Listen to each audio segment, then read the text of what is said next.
Yeah, here we go, guys. We are live on Instagram, Facebook, and YouTube. Welcome to Happy Hour with SmokerBuilder here on Friday night. We're getting ready to interview my buddy Aaron Voigt, and we're going to have a lot of fun tonight. So be paying attention here. If you're on YouTube, check in real quick, hit the chat, tell me you're here.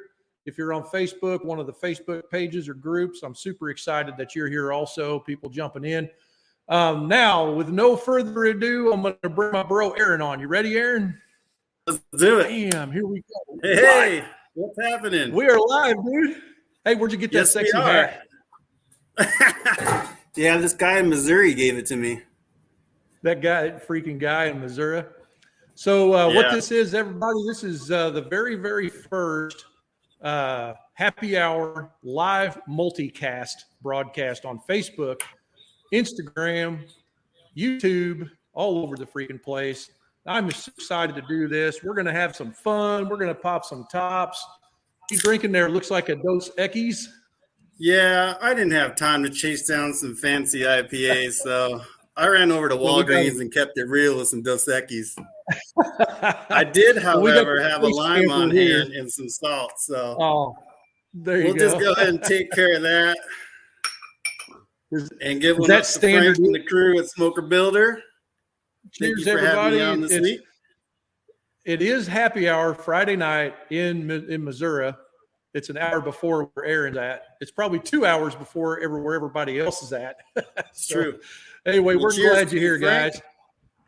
You too, man. So here's kind of what the rundown is, guys. So we're just going to go until we're sick of it, right? And you're welcome to come and go or whatever you want to do. We're going to be live. I'm going to upload this thing for real everywhere it goes. And I want to start by introducing my guest here. Check this out. This is going to blow your mind, Aaron. Watch this. Bam! Oh. What?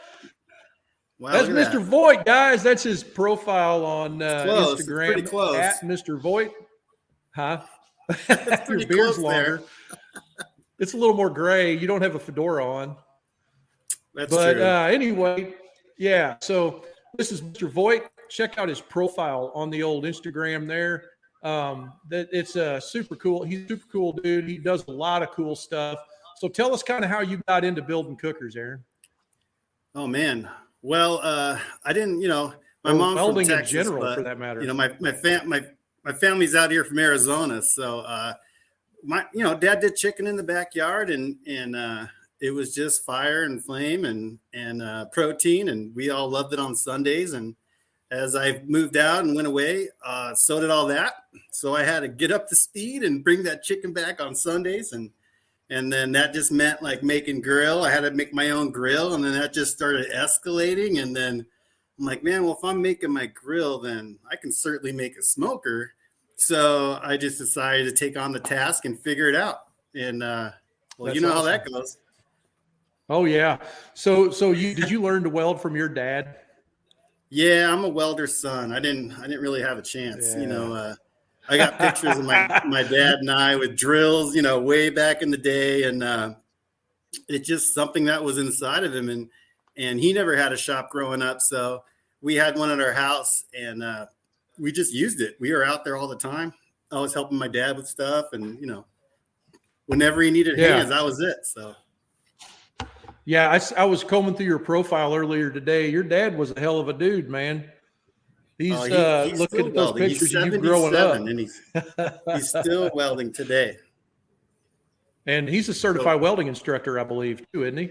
Well, my dad's a trip. So my dad works for the state of Arizona on the military base still, right? And years ago, they don't have anything currently going on, but years ago they had a workforce there from the prison inmates.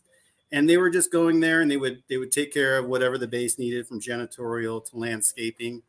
And over time, these guys were obviously around this welding shop that my dad was working at. My dad does signage there, fencing, gates, railings, all, gun cases, just whatever they need that the armories need throughout the state. His team will go out. Well, these inmates were in there, and they were just doing their jobs, watching the welding. And he had a couple helpers on hand, and with his own money, he started getting them coupons and teaching them positions. And he started getting them. He brought in an instructor, and he got them certified. And I think he did over 32 guys over like 6 years. No funding from anybody but my dad. So, oh man, that's awesome. It's important to him. So, you call me up, you're like, hey, I'm getting the school together. And I'm like, I already know this. Yeah, I know this round. So it just made sense. Like, awesome. Yeah, I'll participate. I'm down. Yeah. So one of the things, like from day one, the first time we hung out together, if you remember, we were sitting there eating breakfast. I don't even remember what we were eating, a big old freaking omelet at the tater patch or something. And anyway, when we were sitting there, you had this sketchbook that you brought out, and you got all these ideas and stuff like that. Tell me a little bit about your book, because it freaking rocked my mind. I was changed after that. Well, it's so when you have all that stuff going on, it's hard to just keep it upstairs or start on a plan and draw it all the way out to the last bolt. It just doesn't happen. So I'll just kind of get a concept together, and then I'll get like 3 different versions of that, and I'll just keep refining things down until they kind of look like, yeah, that's kind of what I'm thinking about. And even at that point, it's still just a conceptual drawing, but you've worked out a couple ideas, some scenarios, and then over time, your drawings will get better, and it'll help you build for sure. Yeah. So that's when I learned the thing about you. Like when you have this eye that you can like there's an old propane tank lid over here, like the lid you flip up and there's always a bunch of wasps under it, that one. So there's an old head over here, and you look at that thing and you see something totally that no one else sees when you look at an object like that, like the head on that robot behind you on your garage door back there. Like, check it out. What is that exactly? This is your grandpa's jerry can that was in his boat. This pile of crap ended up at the scrapyard. Nobody wanted it, and it's a great silhouette. And you look at it, you're like, yeah, that's a gas can. And then you erase the part where you fill gas in it, and now it's just like this vessel with a similar shape to a boot. So I'm like, oh, it's a boot. Yeah, I can weld it; it'll stick. So I had some old crusty tanks, cleaned them out, and I just started looking at it like it was a shoe or a robot boot. And that's where my sketchbook comes in, and I'm just like, yeah, no, this looks cheap, trying too hard. You just constantly edit, and then pick up elements of what you're thinking about. Like maybe there's a trim on Frankenstein's boot, or, there's a little button where your heel would be or something. So if you incorporate that stuff and it's already details that we know, like this hat I'm wearing, I can make this hat on a robot, and maybe it's a funnel or something, but the funnel is tied into Tin Man. So things are already similar to us. So I just kind of plug those in, and if the silhouette's close to the detail, I'll try to make it play the part. So I'm going to show you here. This freaking StreamYard is awesome. That's all right, though. It's Instagram. Anyway, if you're on Instagram and you can hear me, you might want to jump over to YouTube. It's a little better feed over there. But anyway, I'm showing some screenshots and stuff like that over here. But here's some of the cool stuff that Eric does. Like right here, this one here's old school right here, bro. Oh, no, that's the wrong one. Hang on. This one. That's the one I was talking about. Oh, so yeah. All right. That's you with that 7-footer, if you look at some of those things on there. I can walk you through this, and everyone will go, oh. So it's not rocket science. We're just kind of looking for similar shapes and kind of plugging them in where they go. So yeah, this guy, he's made from an old tuning cabinet. You see the graphics on there. And his legs are made out of like a pallet rack that you'd see at your box store or at a yard. So I just cut that down. So that's like his legs are they're 2 pieces of channel come together, maybe 4.5 by 8 to 10 wide. It's a standard piece. So I just cut them. Then I put a little flat stop on the ends to kind of trim them out. And then they made nice stout legs, and those bolt up to his torso, to like his belt line. So yeah, it's just so cool to see. Yeah, so on this particular piece, like the cabinet was so dominant, right? It's like this big cabinet. So the first thing I'll do is start with that cabinet because it's going to demand the most real estate. So once I get that done, then I start kind of filling in the blanks and really pay attention to the scale of things. So I'll reference Mm-hmm. old known robots or, looks that I like. And then I'll make notes to reference of like their scale, like where does his hands lay on in relation to his legs, where, how big are his shoulders or, proportionate items. So it really starts, if you start looking at parts like that, things will start falling into place and they almost kind of steer themselves. It's kind of eerie sometimes. So what caught what about this kind of sculpture caught your attention? Like what made it feel right for you? Well, this one's a good example. That cabinet was like just the graphics on it were so cool. For me to reproduce that or to try to mimic that, I'm not a painter, so it'd be costly, or someone would have to, they're going to be costly. It's a talented hand. So I didn't, that's not in my wheelhouse sometimes when I'm making junk art. I want to find things that are already ready to go or play the part. So this one came off and the graphics were so cool. And then I start thinking about like the era that this thing was made, what's around that era. And it's not so much like from this point on or nothing from, this point before. It's mostly like, well, give me like 10 years and then, somewhere in there, this thing was laying around the junkyard. I just happened to find it this far. But back then, that was prime stuff. People are after that stuff. Yeah. And like super cool. The head on this guy is a gas heater that would be up in the rafters in your shop. Like it, just blaring out heat. So if you look close, those are everywhere. And they're great shapes. They got really nice rounded corners. A lot of times they're like pressed steel plates. They're made on a huge press. So as I'm walking through the junkyard, a flat piece of sheet that we would make a firebox out of or something is great. I mean, it's material, just like that cardstock at Walgreens, but it doesn't have like this pressed industrial details to it that were just part of the time and part of its process. And all that stuff's lost. Like that's all the plastic that's out and all the junk, this and that. Like this stuff was like solid. It was really made. A lot of this stuff has a duty, like the mechanics are going to be in and out of that for traffic. So it's going to be built accordingly.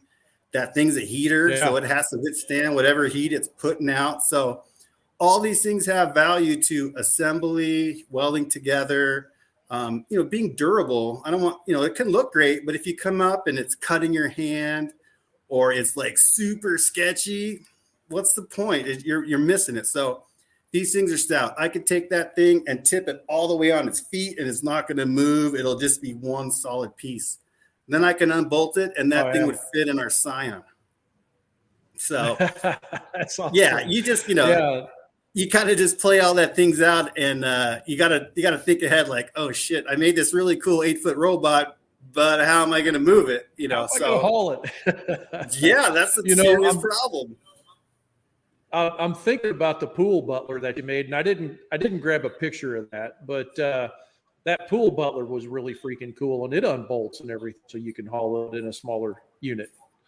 What were you talking about? My what? The pool butler. Pool pumper. The butler. The butler. Oh, the butler. Oh, yes, sir. Yeah. Okay, so sorry, I got you. Yeah. Yeah. So is my audio okay? Well, you have your delay, so I'm listening to you from my Instagram phone, and it's like pop, pop, pop, pop, pop. Oh, I'm okay. I'm trying trying to sequence the trip here. No, it's all right. So that your butler Instagram. I did. Yeah, that butler I did. Turn it down. It's all the way down, Turn Frank. up your computer. Oh, is it? Okay. It's all the way up as well, man. Yeah. Okay, Sorry. I got you. All right. You hear it on your end? I hear you fine. Oh, okay. All right. Yeah. Yeah. He says I did. Western Blood says we're good, man. Okay. Cool. He says we're good. Thanks, dude. Isn't that cool? Yeah, I love it. I love the feedback for sure. Yeah, that butler I had a tall order for its duty. It wasn't just something to look at. It lived by a jacuzzi. It had to work to service the jacuzzi, and then it needed to spin around and entertain the yard when people weren't in the jacuzzi. So had to make like an ambidextrous torso that was, I can unlink, rotate around, and then link, clock back in because the wind would, get a hold of it. So, as I built that, I made the shoes so they would look good from both sides. I generated that, a leg line where it wasn't kind of leaning like a walking position where if you were to turn around, it would look totally different. I just kept things kind of simple and universal. So, yeah, I ended up using spring-loaded keepers for like a big iron door at a house. So when you shut the door, you get to that last bit and you're like, click, and it just clicks into place. Well, I just used 2 of those on the torso. And then I went and got a trailer spindle, like right up his middle, right behind his belly. And then that's what the thing spun on. So you open the cabinets, you tighten down the spindle nut, that's locked. And then the spring-loaded keepers ran in and out of like a feed groove. So you would turn them around and you go click, and then he's locked into place. That's awesome. Took a little bit of creativity. Just blows well, you know what mind, it is? It's just like shit laying around the shop. So, I just had a spindle from a tire carrier or a bad one off of the trailer, and you're looking at it, and then, then you have this, and then you have that. And next thing you know, it's like, well, okay, let's try to incorporate all these mechanical pieces because they're totally functional. I just got to morph them into whatever I'm doing. Yeah. Hey, back in the day, guess what? I get to go hang out with my buddy Spearman. You remember Spearman, right? He's stationed back here in town now, and I think we're going to hang out tomorrow and do something. But I was just thinking, back in the day, we had the Midmo Smoke Show. We was doing the radio show every Saturday morning for 2 hours, and like the breaks and stuff like that. I was just looking up out of habit. I just looked up at my clock to see where we were at the break or whatever, right? Like I was almost instinctively wanting to take a commercial break. So I guess that's a sign or something, right? Because like, I'm going to turn this little thing on, check it out. Bam. We're going to talk about that for a minute. All right. We got a ticker that's going around, man. And how cool is that? That's pretty awesome. Guys on Instagram, I really encourage you to go over to YouTube because it's a lot of fun watching this thing. This StreamYard is awesome. Anyway, so what I just did is I turned on the ticker on the bottom of the screen on YouTube and Facebook that basically talks about the $4,000 welder giveaway that I'm running starting right now. So I'm going to put the link up here in a minute, and I think Joe's going to pop it in the chat down there on Instagram. But anyway, what we're doing is we're giving away a whole bunch of stuff as if I love giving stuff away, man. There's just something about it. And I love giving expensive stuff away. So check it out. Here's what we got. We're going to do this here giveaway. It's oh man, it's too low. $3,970 worth of welding gear. We're giving away a welder that's made by Blue Demon. It's the MSTI 200A. This one here. That's the big. Does that Grumman truck come with the giveaway? I know, right? So right behind me here is that welder. I use it here in the shop. I really like it. It's a Blue Demon MSTI, which means MIG, stick, and TIG. We'll do all 3 processes. Everything comes in the box. It's about $850 or so value. Anyway, that's cool. I like the color. Want to join? It's blue, man. If you want to get into welding, that's like the best one for you to get. I'm going to pop the link up here. Where did I put that? Lisa did it a minute ago. That multi-function use is great. Oh, yeah, totally, dude. I use it right here in the welding studio, but that link should be in the chat if you're on YouTube or Instagram. I think. If not, it should be. Yeah, there it is right there. sbmfg.net/giveaway. Now, guys, I really appreciate your patience tonight because there's a whole lot happening behind the scenes here on this thing. It's my first time doing a live stream on 4 platforms at the same time, and I'm freaking excited about it. So that doesn't sound like you. No, right? When have you ever known me to go like extreme with anything, right? We could just go live and talk about it, but then we could only tell one group of people. So if I go live everywhere, I could tell everybody in one shot, right? I Give really it to him. Tell him. give it to him. Let's go. So anyway, Richard Wyatt just jumped in on YouTube. He actually won second or third place in the last giveaway we did. Awesome. Anyway, if you're in chat somewhere, I don't know, Lisa put it in the actual chat comment down there for me. She's watching behind the scenes. She's able to push buttons and things. Get on over to sbmfg.net/giveaway, and you can enter that contest. Anyway, there's buttons for freaking so much stuff here, guys. It's crazy. I'll put that back up here in a little bit. You're going to start keeping some retail stuff in your new place along with your schools? I do actually. We're going to be stocking this welder up here because I don't know that. I mean, there's a lot of dang welders out there, and this machine right here is a really great machine for the DIY crowd. Guys that currently don't have a machine that are like really trying to figure out how to. They're really trying hard to figure out like how to justify buying a welder. Yes, actually, somebody asked if it's open to Canadians. It is. Anybody in the world can enter. The welder cannot ship overseas unless you get permission from Brian at Blue Demon. But everything else you can win, right? So anyway, it's a really good machine because like if a guy is trying to figure out what machine, like do I want a MIG machine? Do I want a TIG machine? Do I want a stick machine? Do I want to run flux core? This machine will do all of it. You don't have to like jack around picking a machine. And for the money, it's only like $100 and something, and everything comes in the box. It's just a really good. Cool. Yeah.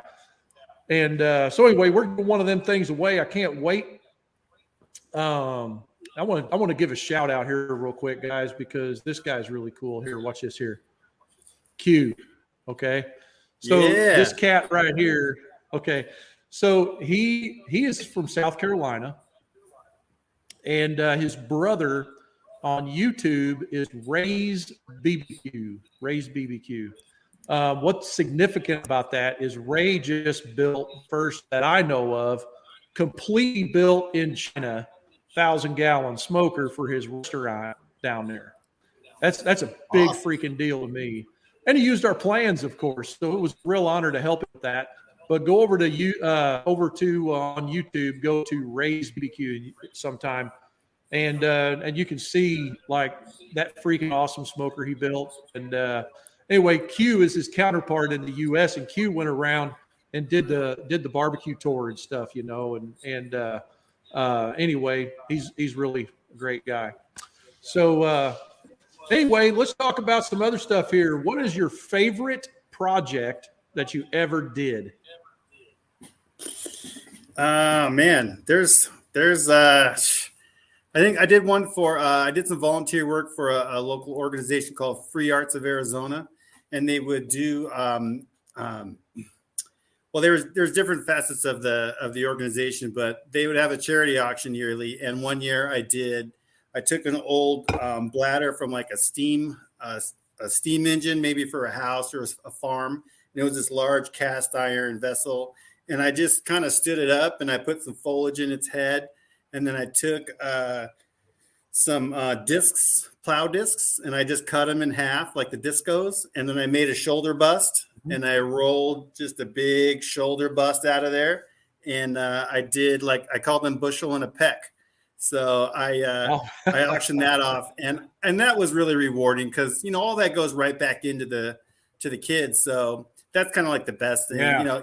You can make something sweet, and that's awesome. But when you're giving something back and there's more to it than just that transaction, that's really rewarding. So I like those. And every year I did a couple. Man. I did that, I think 3 or 4 years in a row, and they were just different every year. And that was really rewarding. Mm-hmm. Oh yeah, for sure. So I got another picture here. I want you to tell me a little bit about. Okay. It. Let me see if I can find him. I spent a bunch of time. Bam. Oh, okay. All right. So, all right. So this is like I told you I do things in threes. So I did this. I did a similar guy to this prior to this one, and this is right before Christmas last year, and I did a Western theme, like a Route 66 guy that's similar to this. He didn't have the bubble on his head, but he had like a real frayed mustache that I took like an old ground cable and cut and frayed out. And I gave him like a Route 66 belt buckle, and I had the same legs on him, which I was trying to like mimic like a highway lane, that boop, that line in the center of the highway. So that's what I saw, those details on his legs. So I was trying to I made this cool Western one, and it got picked up by a couple of my good customers for Christmas. And then my niece called me. She's all, "Hey, I think I need a robot." I'm like, "Okay." I make little banks. And she goes, "Just like the one you did." I'm like, "Oh, all right." Like pressure's on. So we go, "But I want an astronaut, and it's for my son, and he's kind of rowdy." And I'm like, "That little bastard is rowdy. So we got to make this thing tough." So she's like, "Make it tough so he can't break it." I'm like, "Okay." So I did. So he's a fidgety guy. So if you look close on the shoulders on this thing, those are material bearings. So if you go right up and touch that thing, you immediately have something to spin and fidget on. So that'll take his hands off of places. And then I made larger hands and rounded out the corners, and just everything on this was like soft, and so he just couldn't tear it apart, or when it dropped, it just wouldn't shatter away. So you can't see on the base of that, but awesome. There's a 3/8 plate silhouette of Arizona that he's sitting on, and then that's welded on there. And not on this one because he's stout, but the Western Route 66 guy did. I gave him some like long boots / kind of rodeo flared pants or chaps. And then he kind of did this when you pushed him. He just went back and that's forth. Awesome. Yeah, it was cool. So you just kind of wait for his ride. So this is like, the third, fourth version, call back to my sketchbook. I'm hammering this guy out. And initially I had him like hitchhiking to Tucson, and that turned into Route 66, turned into this little Astro guy. But that's how that stuff happens. It come together, man. It just starts evolving, and next thing you know, you're like, "Oh, I guess I'm making this. Yeah, it looks good enough." It's cool. Yeah, I really appreciate it, dude. It's just so cool to watch the critters that you create, man. It's just it's a good time. I like for sure. The vibe. The thing about it is that Route 66 thing, being out in Arizona with the desert and all that, and just UFOs and all that retro stuff that's happening down there. It's just super cool to see. I don't have any of that up here in Missouri. It's banjos, dude, or like that. So the creativity. I heard it's like the redneck Riviera up there. Is that true? Oh yeah, dude, it's redneck. That's for dang sure. In between ice storms. You guys got them wild caves and tunnels and rivers and just all kinds of stuff to get into. Cool stuff. So so let's talk about smoker building. How did you find SmokerBuilder? I was looking for plans, on the internet, and just all of a sudden one day Frank was there on the screen. I'm like, "What is this?" So I just started looking at it, and then bam, I found the forums. And then that was just like, there's so much information on there.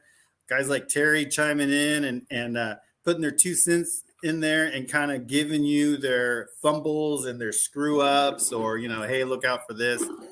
So that's where it all started. And then, I have a fly messing with me. I don't know what it is. That's okay. But, we don't have those right now in Missouri. It's like par for course. Once you start spending that money on material and the time it takes to, generate a cooker, whatever it is, you want it to function. And that's what my biggest fear was. I think when I first found you, I was actually building a smoker for someone else. And it grows pretty easy. Coals are up and down, direct or indirect. But when you start having a vessel that's actually generating a draft, a flow, needs to retain heat, needs to be sealed. You got to watch out for grease, fires, and all these little things. I don't know any of that stuff. I just, I know I see grills here and there, and it was just all new. So once I found your forums, then it was like, okay, the do's and don'ts. What's best? What's this? And then it really showed me all the details to make it function. And after that, then I went back to my sketch pad and I was like, okay, well, let's go ahead and try to do something that pertains to my liking, my taste, whatever I do, like my last robot. And so I take all the technical stuff, the blueprints, if you will, like you sell. And then I just started trying to think around that to make it more into my weird, abstract, not abstract, but my recycled art. And that's just picking up little details that I repeat to tell my story or share my style throughout my pits. Yeah, dude, that's awesome. So I do remember, like, back in the day, we were everything was on the barbecue forum. That's kind of like before Facebook groups. That's before really pages were even really doing anything. We still had Facebook and all that, but the old barbecue forums were really active and, really cool and stuff. And since then, Facebook groups have kind of taken over, and a lot of all that old content is still there, all them old do's and don'ts, but it's been really tough to grow and scale. I mean, look at the Barbecue Brethren. I mean, you probably tooled around on there a little bit too, back in the day. I would never admit that, Frank. I know, right? So anyway, I was on there. Hey, I'm on there. I know Phil. Phil's an awesome cat, man. And he told me one time, I asked him, I said, what does it take to get a forum or a group or a community or anything like that to grow? And of course, he comes back with that New York laugh, And I think we were at the Royal drinking. As a matter of fact, how you can really spot a guy that hung out at the American Royal quite a bit is they know Chad. I'm not even gonna say his last name, Chad. He always had a thing of Gentleman Jack that had a iceberg around it. I mean, I don't know how he did it. He kept dunking it and freezing it and dunking it and freezing it. And it would build up like a 2-inch ice bank all the way around that bottle, completely encapsulating it. And so that bottle went around, And that's, as a matter of fact, what we were doing, because Chad and all those guys were all on the Brethren. And we were sitting there in B lot hanging out with Phil Grand Poobah. And I asked him, I said, what does it take to get a community to grow on the internet? He said, you just need a bunch of guys that just don't know how to shut the F up. Like, they got to just talk all the time, And so I always took that to heart. And that's kind of what killed the barbecue forums, is all the guys that didn't know how to shut up went over to Facebook, So anyway, it's been tough to rejuvenate that, but one day, Yeah, guys, you just pick through those sites, and then sometimes it's easier to read than others, and sometimes you like what you're reading, and sometimes you don't. So you just kind of find the one that fits you and start digging, and you'll seek out that information. Yeah, man. Sure. Yeah, absolutely. I wonder how many guys. Is anybody watching here that can chat on Instagram or YouTube, Facebook? How many of you guys remember the old barbecue forums days? Like, drop your forum name in there in the chat if you want. That would mean a lot to me to see that. But anyway, so a lot of these guys that are getting started these days, they got it made, man, because there's so much YouTube out there. There's so much content out there they can watch, and guys like us had to figure it out. We were the pioneers figuring out what to do. Well, I didn't know anything till I rolled into that site, and then I started putting things together just by information I was seeking out. But that's why that's there. It's an excellent tool to turn to, and sometimes that's not in the groups either. I like to read the content and like the trials and everything that they've gone through. I don't need to know that, someone's pit is just so glorious and they're really bragging about it. I want to know the nuts and bolts and how it came to be. Absolutely. Hey guys, so real quick, I'm going to talk about right here. I'm going to do two things. There's a QR code for all you guys that grew up Instagram and Facebook and don't remember the old barbecue forums. That's a QR code for us old guys. All you got to do is scan that with your medical camera phone device. And consequently, what will happen is it's going to put this up on the screen on your phone, sbmfg.net/giveaway. What's going to happen is you're going to be taken to a website that I launched right now. I launched it at 5 o'clock Central Time. And you're going to have an opportunity to go in there and enter to win $4,000 worth of welding related stuff. This welder behind me on the table, there's a brown box. I don't know if you can see it. Too much crap in the way on the screen. Anyway, it's a lot of cool stuff. Welding hoods, a welder, a whole bunch of like different kinds of wire and stuff like that. Free Pitmaster U memberships for the welding classes that Bob and I are putting out. Tickets that you get free tickets. First place is 2 tickets to come in here with me and Bob Moffitt and at any of the welding classes. It's going to be awesome. You can come in here and literally sit here with Bob Moffitt from weld.com. Now he is Nation Weld Education and Let's Weld Something on YouTube. Anyway, lots of cool stuff. Get on over Bob's there like an endless encyclopedia. He's an icon, man. I mean, I can remember when I was learning how to weld, I saw that cocky guy on there that he just had a presence on the camera. It was fun to watch. Well, don't blame him. He's a pipe guy. He's a pipe welder. They just that's part of that shit. Yeah, and he's been welding since a year before I was born. Think about that one. I'm 40. I'm going to be 47 here in a little bit. So that's how long old man. And has been teaching professionally at college since 1986. So the guy's got more knowledge than anybody I've ever been around. And, there's them cool, we call ourselves dinosaurs now, but there's these cool old guys that are still around that just know so much. And just being around them, this is what happens. Somebody like your dad, somebody like Bob, they've done it for so dang long, and they've got all these little things that they know that they just take advantage. They don't even think about it. It's just habit that they do. And getting in a room with somebody like Bob or somebody like your dad, I'm sure, or anybody that's been doing it for a long time, you can sit there and they can hear things. They can smell things. Absolutely. Yeah. My dad will do that. He'll chime in on something and he'll like, oh, too much wire, or they're doing this wrong, or they're fast or something, and it's over a while, it's like, oh yeah, okay, I can hear that, I can see that. Yeah, dude, even things that they see like in the weld puddle that I'm not even aware of yet. Like, they point out little things in there, like they're burning in the edge of that bevel or whatever. Tiny thing that you can't. Dude, that makes a huge difference learning that stuff. How are you going to learn it except you sitting there with him and him to show it to you? What's that worth? It's incredible. There is a fine line of having, that perfect weld, the perfected bead and the ends. And the other part of that is just generating something and not tripping out that your weld totally sucks or something else happens, So when you see Bob like that, Bob's just like, he's about to test. He wants to get it done. He's very technical.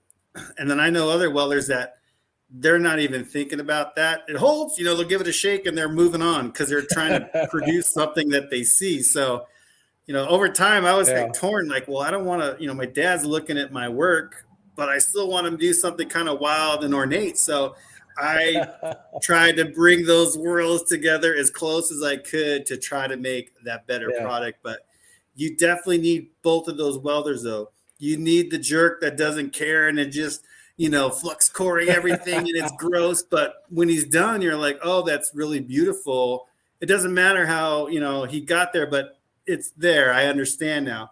And then the other part of that is you're hoping to God that clevis D-ring doesn't break and crush you, whatever you're hanging from that weld. So I understand both sides of that for sure. Oh, yeah. That's awesome. So, guys, if you haven't yet, get on over there and join into that or enter that giveaway. I'd sure like to see you. Come on down in here and hang out with us at the I wonder why my thing ain't updating here. What the heck? So tell me about your time when Bob's coming over. What's going on that weekend? You guys are going to have a class, kind of how-to? Dude, it's going to be awesome. So on the 19th of March is when the class is. Last time when Bob came down, man, we went through so much material. It was awesome. Material so like much welding things, or material like content? Knowledge. Yeah. The man, he started at 8:00 sharp with a safety meeting, and it went on and on, the whole day did, with all kinds of information, all the way up until I think we were here till like 1:30 morning, like from 8 a.m. That sounds about right. In the shop. You can actually hear it in some of his content that his throat was getting hoarse from talking so much, Looks like there's a couple guys that are saying that they're having a hard time getting on the link on mobile. You might actually try either an incognito tab, like a private tab, or you can go and use a different browser. Typically Safari, if you're using it, it doesn't work so hot. Let me see here. But yeah, we're gonna start off the day with a safety meeting, and then we'll get right into just MIG welding and oxy cutting, and use two different fuels. We're going to go over acetylene and propylene. I've been using propylene here in the shop. I like it a lot. Seems like that it's about the cheapest way to go. It's not like propane. Propane requires a lot more oxygen than propylene does. So it has a longer preheat, I think. Worlds. Yeah, I was using that propylene around 2000. I had an outfit I was working with. We used a lot of that. And then I asked the gentleman, I'm like, propylene, what the hell is propylene? He's like, oh, well, different suppliers kind of coined their own little cocktail. So I'm like, okay, but yeah, it was interesting. We use it for sure. Mm-hmm. Yeah.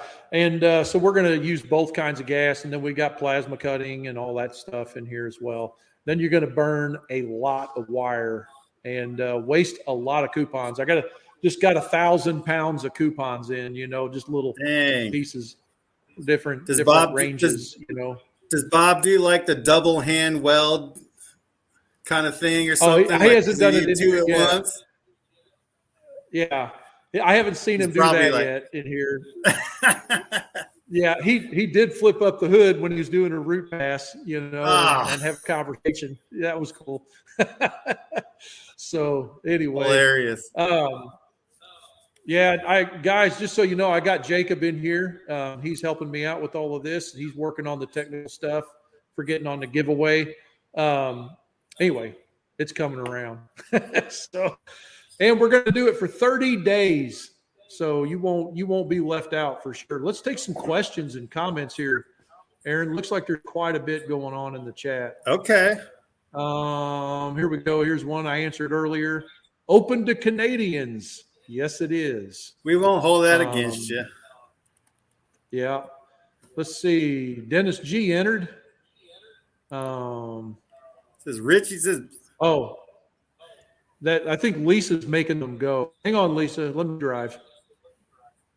I don't know what happened. So what's your next? So what happens is there's a bunch of chat going on over here on the side, and I'm trying to pull up questions here. I'm not really seeing any. Okay, go ahead, Aaron. Sorry. Well, I saw you just got rid of that 500 gallon. So what are you messing with next? Seems like you always got something like 3 or 4 weeks before you start talking about something. Yeah, I've already got it going on. I'll tease about it a little bit here. So what's happening is hold on. I want to know about Junior's new pit coming out. That central looking pit. That thing looked pretty awesome. We'll go into that. So the center feed, I'm going to be building a center feed for Junior Uraeus out of Early, Texas. I met Junior years ago, of course, at the American Royal.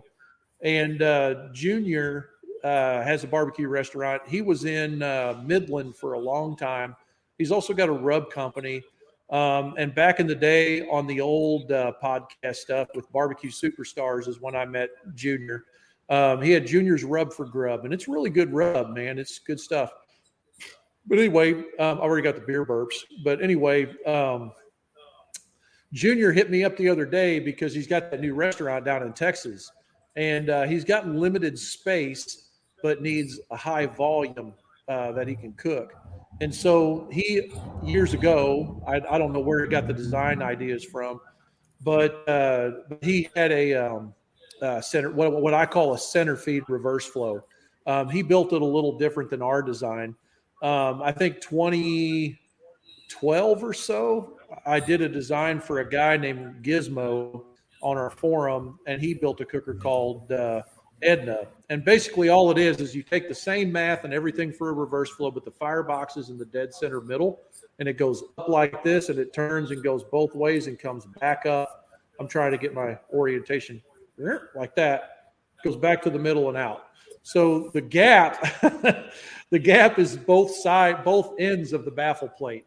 And so what happens is that you get a small footprint. So we can do the capacity of 1,500 gallon cookers in an 8-foot space instead of a 16-foot space.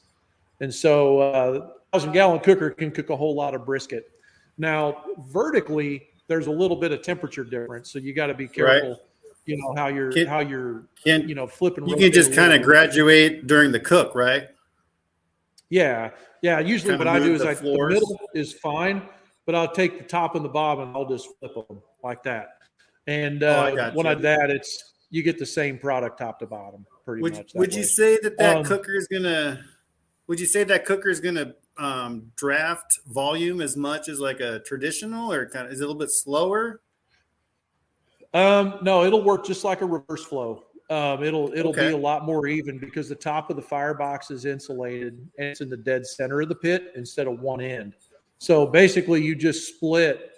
So is that exhaust central as well? Yeah, the exhaust is dead center in the back wall, and there's a top and a bottom. I wish I would have saved pictures of it to show you, but we're releasing the plans. All the information next Frank. week. Yeah, we made plans for it, so you're going to be able to have the plans and build it yourself at the same time I'm building one. Yeah, now it's not cool. A cheap cooker. That concept just made sense. It's not. As soon as I saw that thing, I'm like, oh yeah, okay, looks good. Yeah. It's basically like the same amount of food you can cook in 1,000 gallon. You can fit 1.5 times of that vertically in there, just because of the floor space. So it's about 3 feet deep, 8 foot wide for the cook chamber. Oh wow! And then about 40 inches tall. So 4 racks on 8-inch centers. Tons of space. That sounds good. I'm super excited. It's going to be heavy beast too. It's about 6.5 feet tall. I don't remember how many sheets a 1/4-inch plate is in it. It's going to be very, very heavy. So I bet. Anyway, hey, let's give a couple of like a light one. Dennis here's got a question. We'll answer that one here in a minute. I'm going to star him. So let's talk about some of these up-and-comer pit builder guys. Remember who we were going to talk about this? We already picked them all out. So I want to give a shout out here to Titus_Smokers on Instagram. If he's watching, I don't know if he's still watching on Instagram or not. The Real Party guys on Instagram. The Real Party's over on YouTube. Go to SmokerBuilder on YouTube. But anyway, Titus Smokers is one of the guys I've been watching and following and stuff like that. He is busting it out. He's down in Texas, and he's doing some really cool builds. One of the builds he did was a big old red train car. Did you see that build by chance? I don't know if you sent me that one. I think I saw the one where he had some either laser or plasma cut like a bracket, and he had a real beautiful round curved bead on there. It's really nice. Yeah. And he had some oversized tires. That's the guy, right? Yeah. So Titus is going to be one of those very guys. Very clean build. And then he's got a helper down there helping him out. Be watching him. Another guy I wanted to give a shout out to. If you're in the market trying to buy a cooker, hit up Titus. And then also HDM Smokers. Talked to Paul yesterday a little bit. That guy's hungry. I would say he's probably one of the newest outfits out there. Definitely not new as far as experience goes, but new as far as business goes. They're in Houston, Texas, and I was talking to him yesterday. They've got room right now for whatever you want. They just started in January.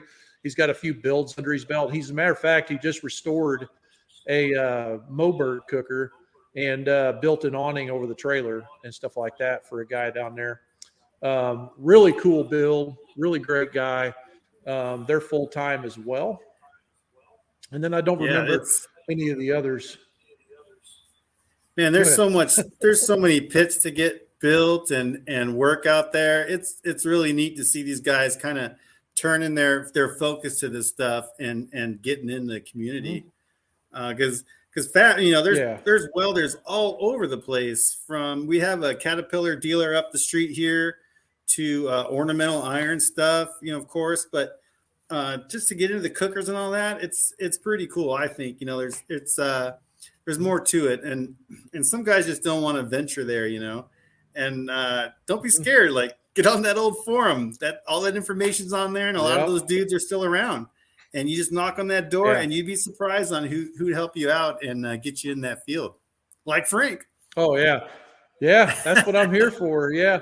So I've tried to add up. Well, it's impossible. I can't add up all the people I've ran into worldwide in the last 11 years.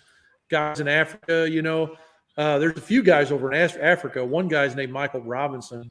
That guy's a killer, man. He's building so many cookers over there. It's rattling my mind. But I've even talked to a few guys over there that, have food trucks and stuff like that. They're trying to feed their family, building cookers and running food trucks and, blue jeans and Coca-Cola. The whole world is wanting more barbecue. So it's I know crazy. Tom's shipping some pits in other countries. Yeah, we have a local, we have a really awesome barbecue place here called Little Miss Barbecue. And they have a company called Camelback Smokers. And they just sent some stuff out to Cairo, I think.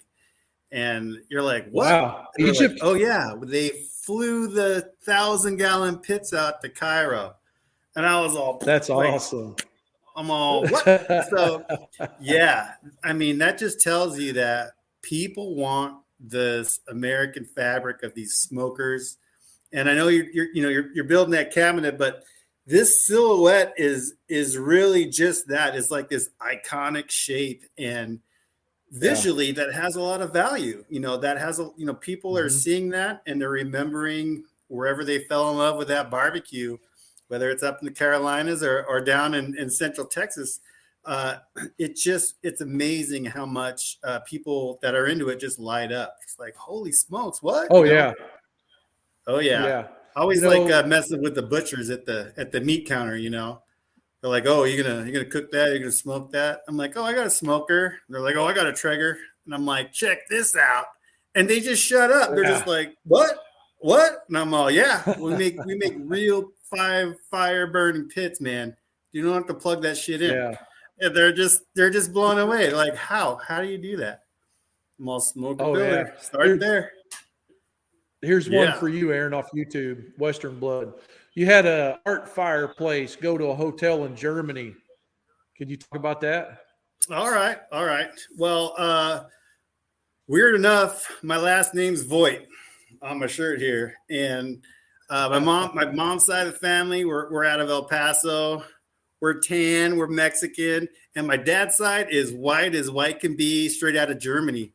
And we're a military family, and we just happened to be over there. And I was born in Germany, and I got a little Oma that I had a real strong accent growing up, and so we're German. So this one year, I got this fire pit done, and we ended up in took it.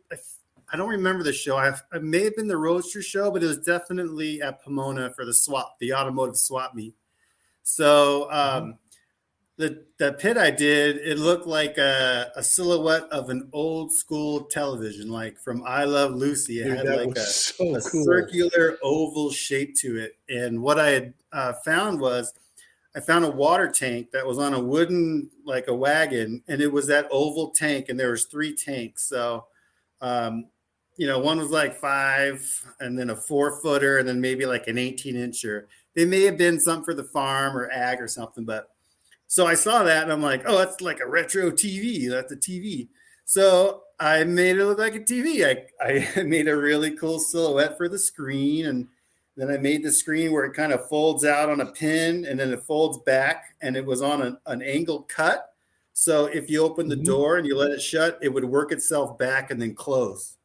Or if you pushed it in, it would work itself back and nest back flush. And then you could take the pin, and this was a screen to the fireplace, if you will, and you can pull it out of its keeper and then, get it out of the way and get to your business. So I cut a hole in the top so it'll fume, and I had that door on there.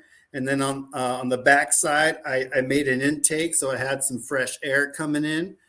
And I just kind of did the silhouette, the descending legs, and I took a half a ball, like a sphere, and I put that on the edge of the leg. So it had like these circular pods. It looked like a little alien pod landing. And then I made a drop-in antenna that when it was fire and cracking and all that, the light would dance on the antenna. So, you can kind of tune it in if you want. And it was a big, wide, 4-foot tank by 3 foot tall.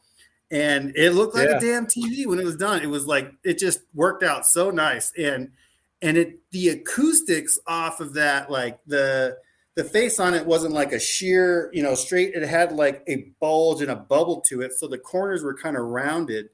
And the noise that fire would kick out, it was just like, you're like, whoa, it swears it's like emphasized or, amplified, but it was just bouncing off of that cylinder in there.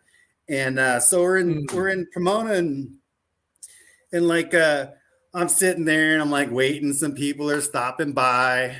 No lie, Chip Foose drove by and did like a double take, and I was like, oh, cool, yeah, I got Chip for Foose, real, And then like this dude came by, and he's wearing overalls and he's kind of dirty working, and he's all, hey, what's up? And I'm like, I know this guy. And his name is Johnny, and he makes like these vintage trailers in LA. And he stopped, and he just totally like gave me like, nice, man, nice, and took off. And I was like, I'm like, who was that? Like, I know that person. Who is that? Like, they're quirky. Like, who was it? And some creatives had stopped by and were totally like giving me a quick thumbs up. And I was like, man, that is so awesome to, here are all these car guys. And I'm a car person. I actually went to school for Chrysler and all this stuff, but I'm not a sheet metal guy. I don't shrink and stretch, all that stuff. I haven't got into that. And it's like a whole nother tier of fab and a different avenue. And I was getting a little respect from these guys. I'm like, cool, that's fantastic, And then this dude walks up. And freaking like, Foose, man. I know it was such a blip in time. I was just like, okay, thank you. Enough. That was it. I don't know if I've ever talked about that, but anyway, this guy comes up. This guy comes up and he has this thick accent, and he's like, dude, I like this TV. And I'm like, me too. And he's all cool. He's like, well, so we worked out a price, and I'm like, well, he goes, I think it'll fit in my vehicle. And I said, okay, well, it's pretty big. And he goes, I got an Excursion, don't worry. So I'm like, all right, I want to see this guy shove this pit in the back of his Excursion, right? And so he pulls up and he opens up the back door of the Excursion, and it's already full of all this shit he just bought. And I'm like, what are you doing? Like, what is all this? You're at a swap meet, but there's like all this stuff, like he's filling up a bar or something, He goes, oh, well, I got a sea container and I'm shipping all this stuff back to Germany. I have an American Route 66 hotel in Germany. I'm like, what? Wow. He's all, yeah, it's leaving tomorrow. And I'm like, what? So he goes, I gotta get this in this vehicle. It's going today. I'm like, let's do it. So we took all this shit, awesome. And we took that screen off the thing. We filled it up full of all this junk, and we shoved that thing in there, and it like barely closed. Like that was it. And he's all, see you later. And then sure enough, there it went. And in 3 days in the middle of the ocean, on the way to Germany. Dude, that was wild. Did he ever send you pictures of it all set up? I think I got one, but I should track that guy down again and see what he's up to. Oh Yeah, yeah, but that man, was that's awesome. that was a great trip, and that Pomona is about 6 hours from me, 7 hours. So I think we Uh-huh. drove the night before and got there at like 6 or 5, and those guys will line Yeah. up prior to them opening, as far as they can to get a space and to get to the swap. So when you're in line, anticipating them opening the next morning, guys are walking that aisle shopping. So they're looking in the back of Wow. trucks. Guys are sleeping. They're like half open and they're shopping. And so it's a buzz. Sweet. It's definitely like a swap meet buzz. What's going on? But that is a great show to just go and check out all the cool cars and all the awesome retro stuff they have for sale there. It's a good time. Oh yeah. Guys are making, Sounds they're awesome, man. selling you beers and homemade tacos on the sneak. It's awesome.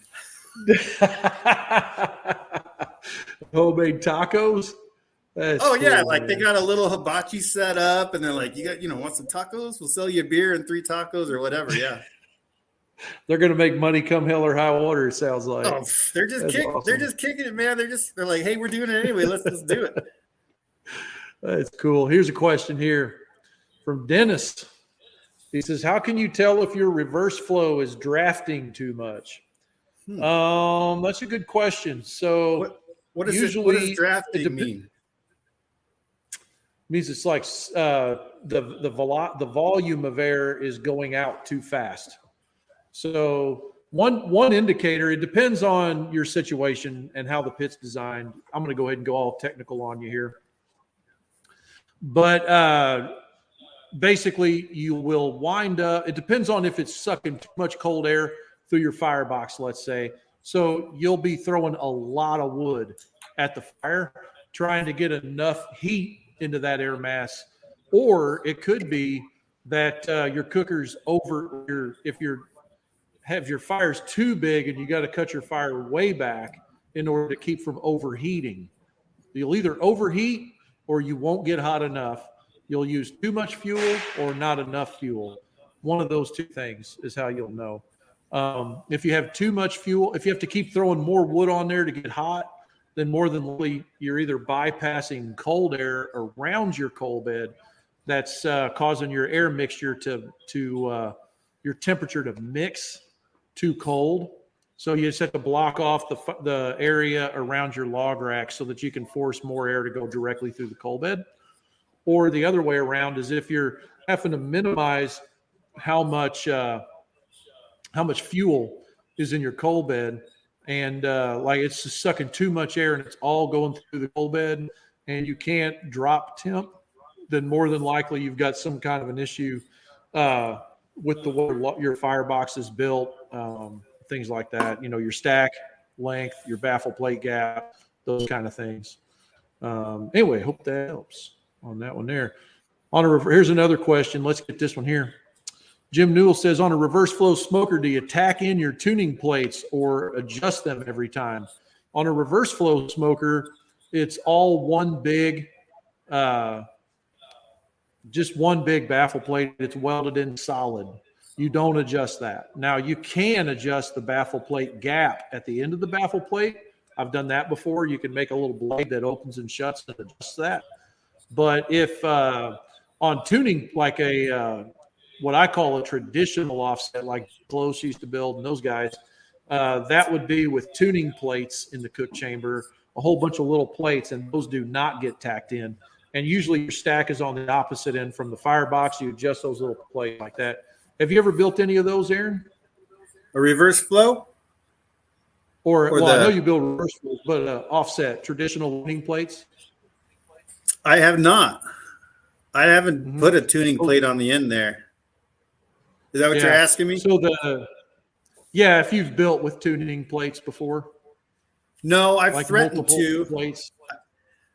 Mm-hmm. I have like a weird cooker now that has a really tall square cook chamber. It's a reverse flow, and within that big square to get to my exhaust, there's some zones in there. And initially, I wanted to put those tuning plates in there, but I don't do like a crazy amount of volume. I just kind of cook at home for my buddies or my family. So I'm not doing like 14 briskets or whatever. So I have room to move things around in there. And I like the different zones in there. It just kind of helps me throughout the cook. If something's lagging or moving too fast, I can kind of just mix it up and stash it in those different zones. Yeah. So back in the day, if you remember, we were all geeked out about reverse flows and threading the needle and getting everything just perfect, on the design. And, this is the exact amount of firebox you need. And this is the exact amount of baffle plate gap you need, and we spent a lot of time on that. Get your clear smoke, and if you watch like Paul Shirley Fab, like they're talking about clear smoke. Paul was around in those days when we were trying to do all that. So the interesting thing is that the more I cook and the more I build pits, now the sloppier I'm getting with my design, just because like you get those temp zones, man, and you get that, I don't know, man, there's just something about it. It's just like, matter of fact, these cookers I'm building right now, I don't post pictures of them, but they're a patio model that I've been building. Actually, I'm not even building it. I'm having it built. We'll talk about that someday. But anyway, this patio model that I'm working with right now is just wide freaking open. There's no baffle in it. There's nothing in there. It's just a good old Texas offset, and dude, the flavor on that is just insane. Like you can really get down and dirty on some of those cookers, And I just think that our design early on is awesome.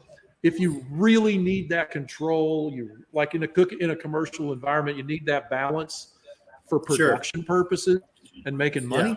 But dude, if you're just in cooking, geeking out, wanting to see how far you can push things and experiment, dude, an open offset is awesome. Just wide open.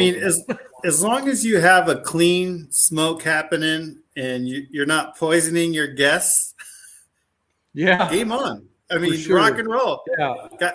The guys, if you're out there and you have people telling you, oh, don't buy anything but this is all you need, that's all malarkey. We've all sat at a camp and had like the best food come out of that campfire, and there's no smoker there. You're just making it as it should be, So I think if you're on a pit and it's not totally tuned or it's not this or like that, you just find that sweet spot and you work that thing and you will master that pit and you will make good food off of there.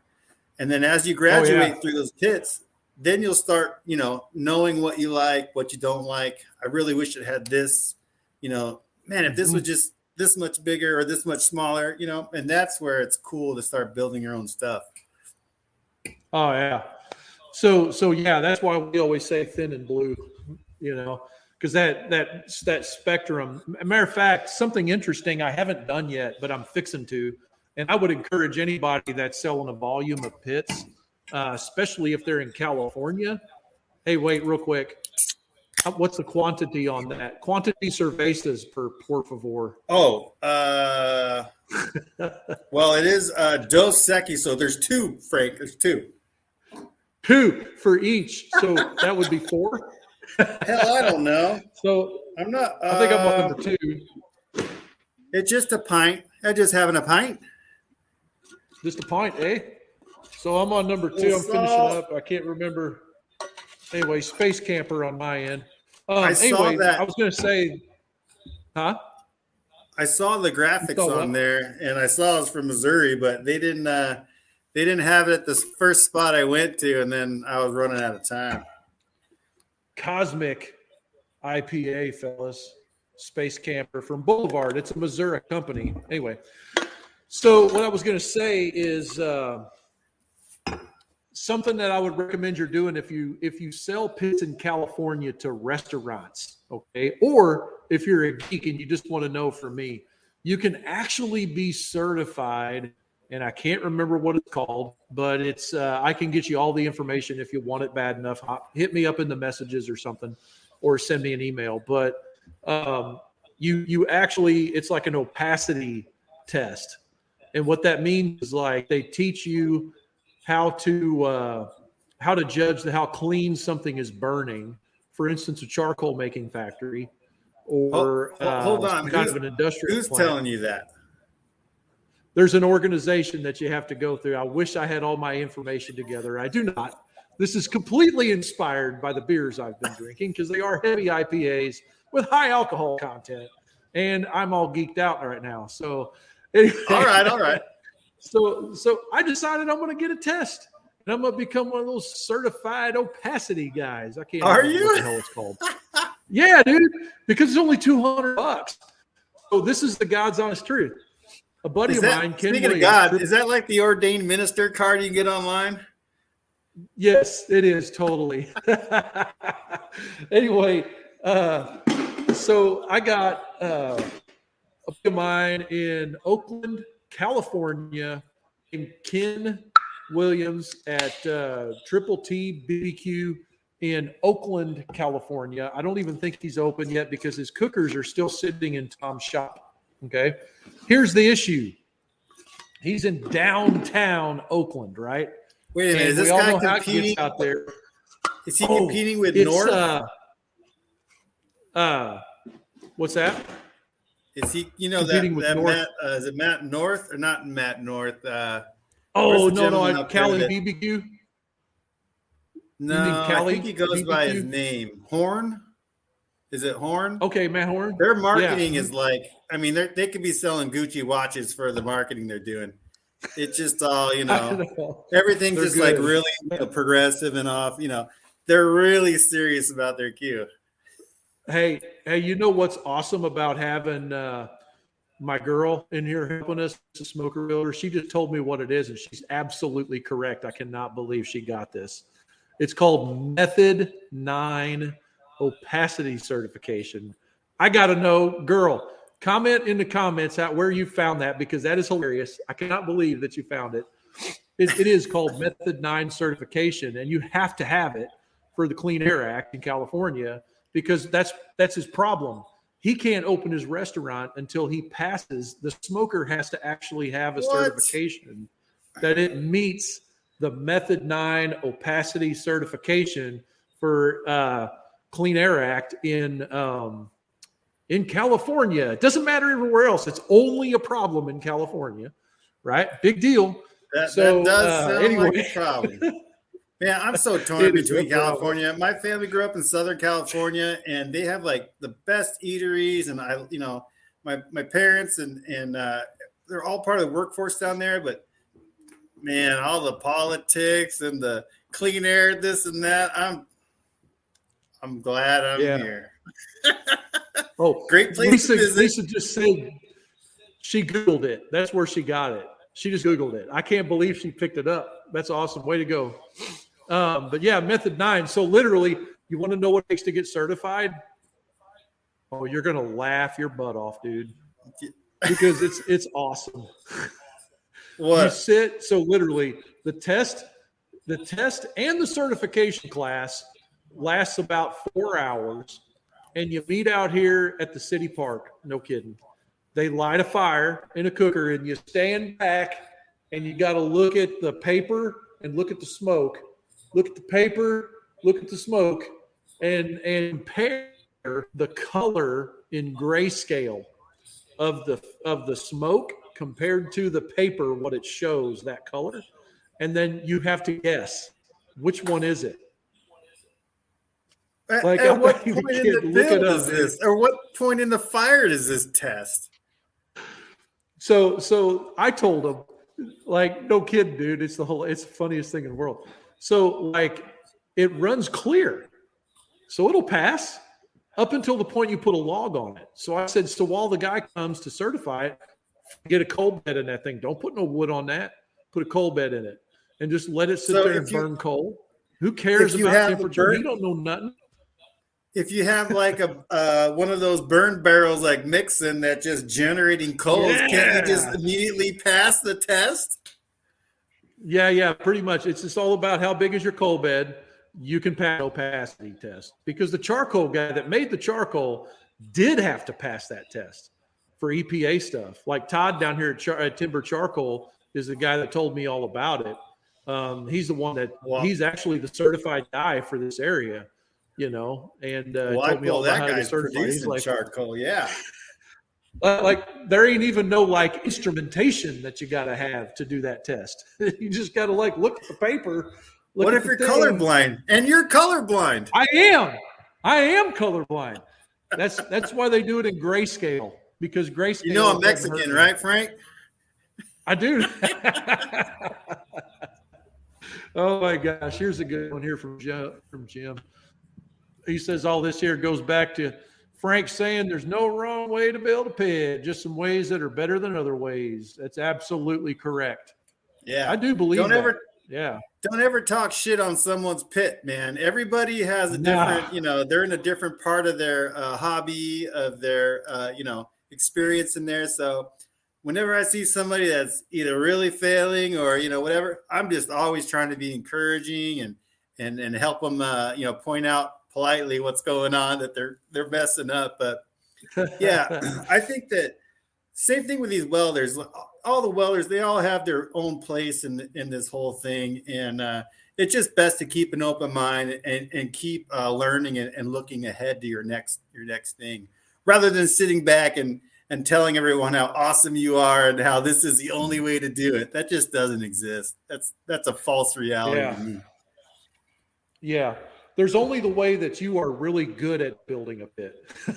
So like you are really good at building this kind of cooker. Stay in your lane, build that cooker, make money, have fun, build a lot of cookers, fun, man. Whatever. It's your style. Yeah. If you're having a hard time and you're not having fun, you don't even realize that stuff shows up in your work.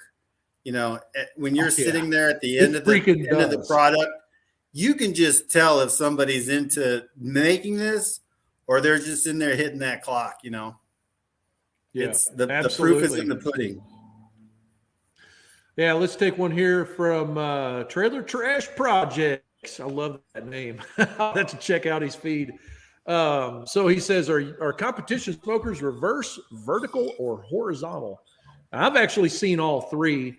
But what Lisa said is right. Most guys that use offsets anyway are using open offsets in competition, like the Jambo guys and things like that. But something that I've seen happening more and more and more for competition, like pro competition, is there's a lot more guys using drum smokers. And you can remember my drum smoker days, I'm sure, Aaron. I mean, you still have yours. Dude, I've got so many drums. They're easy. They're just like there's pellet grills. I'm sorry, guys. Don't be offended, but there's pellet grills. Actually, let's go one step. There's gas grills. Okay, let's start there. And Derek, remember the Czar? When him and I would go to a Lowe's in the spring or summer, something like that, there would almost always be a guy loading up a gas grill in the bed of his truck in front of Lowe's, right in front of God and everybody. They just put the cameras on you when you're out there loading that thing up, And what happens is Derek would sit there and he would say, another angel just died. Like I can't remember what the statement was, but he used to say, an angel just lost its wings. No, that one died. Like that's what happened. Anyway, so there's gas grills. And then there's pellet grills, and then there's cans or drum smokers, right? They're just like one tier right above. And then there's offsets and reverse flows. That's my thing, but I'll tell you what's even like more difficult to run than this is any fashion of a vertical wood burning smoker. That's fun. I enjoy like that meat missile I built. That was the funnest freaking me and Tom and Mike and all of us built that cooker. I think you just like the name real good. Well, I said my first post about it on Instagram, there's a dude down in Brazil named Mr. Smoker.ms. Anyway, the guy's a freaking cool guy. He's famous in Brazil. He's always been a follower of ours. And anyway, I made my first post and I put it all in Portuguese just for him because just to make him happy because like he's all by himself down there, he doesn't speak a lick of English. He'll have his niece, I think, text me on WhatsApp because he can't speak English, right? And we talk on WhatsApp through his niece, right? So anyway, he's a hell of a dude, Sandro Franchine. Anyway, if he's watching, I love you, bro. But anyway, just the first post I ever made about the meat missile, I put it out there in Portuguese, and I called it something like El Carne de Misil or something like that. And he was blown away. Boy, he thought that was the great thing. I spoke his language or whatever. But cool. that meat missile was a fun build, man. And it's you like that? You like that vertical action? Had. You like the vertical action of that? Love it. Yeah. That thing, because it was a propane tank that was vertical, and it did that. Oh. The friction loss on that wall, it's called friction loss. So when air, water, any fluid, air is a fluid, when any fluid is running through a duct or a pipe or something like that, the walls have friction associated with it. Like you rub it and it's rough. And so what happens is like the velocity going up and the friction on the edge of the mass going up and causing that friction causes it to do that centrifugal force. And that whole air mass gets to spinning. You don't need no vortex baffle plate, guys, in your drums for that, by the way, because it does it naturally just because of the pipe or the can, right? Do you remember those little drop-in? They look like a fan blade for your intake on your car that they used to push when we were 20. You don't need that. Tornado. It does it all by itself. Yeah, it does it all by itself. Matter of fact, air, if in fact the thing is spinning inside the pipe, it's because the air is making the thing spin, not the thing is making the air spin. It's because of the friction loss, right? It's going up or out, out, and it's spinning because of friction. So anyway, it's really cool to look at that. And that action inside that vertical propane tank, cooking sausage is the best thing ever, man. It was so cool. And I think there was the best sausage ever. It was great. Hanging sausage is hard to beat. Hey, I have a complaint though, Frank. I mean, this damn hat won't even fit around my head. Look at this shit. That's how many ideas I got in here. I can't get it to go. That's fine. My in-law, my father-in-law Jeff doesn't wear it. He doesn't clip that shit either. He just keeps it on the top. Get you some Velcro or a rubber band or something. Come on, man. They can work between the straps. Something. It looks good. Ratchet. You could. There you go. Nobody can tell. Nobody can tell. It's perfect. That's right. Yeah. All right. So here we got another one here. Let's get this one here. I love the questions, guys. Keep pounding them in here. I don't know if I think all the Facebook guys gave up. I want to see some Facebook guys chatting in here. We're getting making guys. Mine reverse, but seems more trouble than it's worth. And if pros use offset, then I'm okay with it. Well, to me, I've cooked more on a reverse flow than I have on a traditional offset. From what I know, if you're kind of new and you're kind of still kind of getting through things, it seems like the reverse flow is a little more forgiving. So if you drop your fire, if you go a little hot, unevenness within the cooking grate where you're cooking, all that's a little more room to play. If you have a traditional offset, you're immediately going to have, Frank told me, about 18 inches of hot, almost unused zone coming right out of that firebox. And that's where you'll see like mill scale guys putting in that hot plate there. Sonny Moberg puts that little diffuser off the first support for your slide rack. So there's a lot of heat entering that vessel right now. So you have that super hot zone right there. Then you got a middle zone within your cook chamber. That's where all your business is going to go down. And then you have a different zone by your collector on all the way in the opposing end. So they all have trade-offs. If you're a super pimp on that fire, you can keep things maintained and know where to put it. That traditional offset, no problem. But if you're kind of having too many cervezas and you're a little behind, that reverse flow may just carry you through it and help you wake up from that nap and not ruin everything. Yeah, that's for sure. I remember some guys back in the day would put a fan on their reverse flows and, just chalk that firebox full of wood and just hit her. and let her go. You can't do that. You're going to have to deal with it. But out of like having to go out every 45 minutes or 30 minutes, whatever it is for your tune on your pit, and having to go out and put wood in the cooker, reverse flows are the most forgiving as far as like keeping that consistency. If your wood, the biggest thing I have figured out is like keep your wood all the same size and put the same amount of wood on consistently, everything will be cool. But if you put a big old log on and then you put a little bitty log on and it gets all mixed up, you're going to have like a little bit of that because your coal bed's getting big and small. And, but the reverse flow can correct a lot of that. That's the real benefit of it horizontally. And we've done them. My buddy Don Mitleiter up in Washington State. I think Spokane, Washington.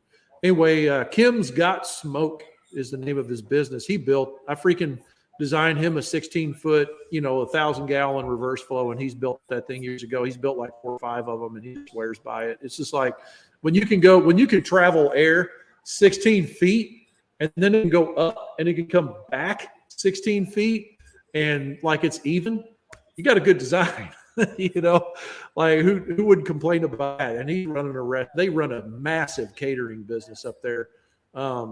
So anyway, yeah, that's definitely the main difference is the usability and But back to that, you can't say one's better than the other because your operator could be a total mess up at one method and completely nail the other one.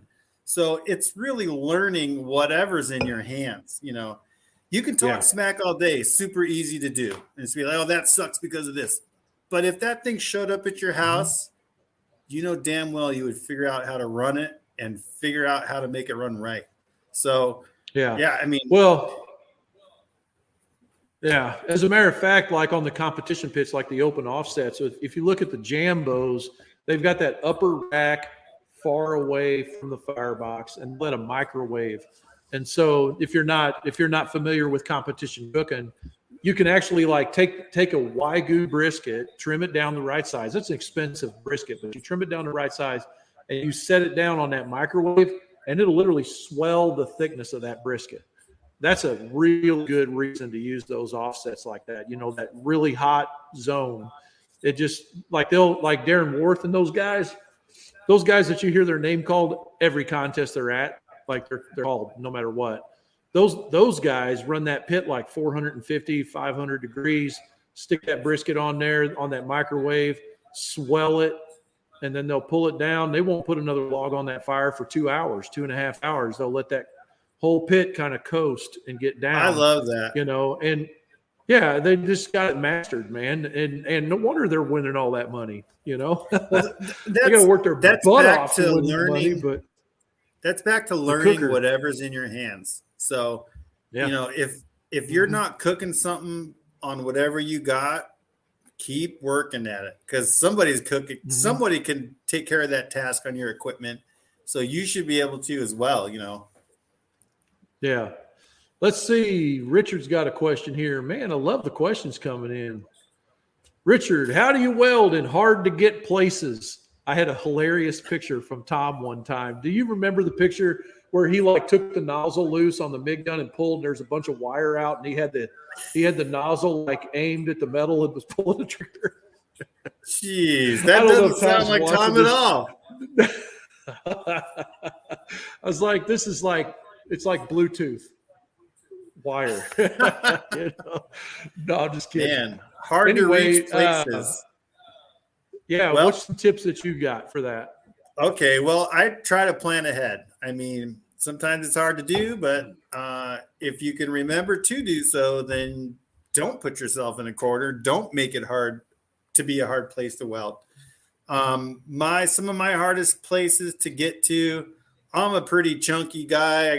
I don't have small hands and whatnot, so I run into that stuff. But my hardest part is I'm 40.